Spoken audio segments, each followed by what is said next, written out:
মহারাষ্ট্রের গড়চিরোলি জেলার একটি শান্ত গ্রাম মাহাগাঁও। সেখানেই বাস করতেন শঙ্কর কুম্ভারে ও তার স্ত্রী বিজয়া কুম্ভারে। সচ্ছল এই পরিবারে ছিল জমিজমা, ব্যবসা, সামাজিক অবস্থান সবকিছুই। 2 ছেলে ও 1 মেয়েকে নিয়ে তাদের সংসার ছিল অনেকটাই স্বাভাবিক ও স্থিতিশীল। কিন্তু 2023 সালের সেপ্টেম্বর মাসের শেষ দিকে হঠাৎ করে এই পরিবারে নেমে আসে এক ভয়াবহ ট্র্যাজেডি, যা পরে রূপ নেয় ভারতের অন্যতম আলোচিত পারিবারিক হত্যাকাণ্ডে।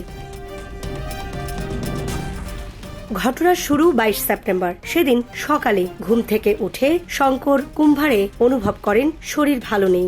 সারা গায়ে ব্যথা, গলা শুকিয়ে যাওয়া, জিহ্বা ভারী হয়ে আসা, এমন কিছু অস্বাভাবিক উপসর্গ দেখা দেয়। আগের রাতে একটু বেশি মাংস খাওয়াকে তিনি প্রথমে কারণ মনে করেছিলেন, কিন্তু সময় যত এগোয় তার শারীরিক অবস্থা দ্রুত অবনতি হতে থাকে। স্থানীয় চিকিৎসকের কাছে গেলে তিনি সঠিক রোগ নির্ণয় করতে না পেরে বড় হাসপাতালে যাওয়ার পরামর্শ দেন।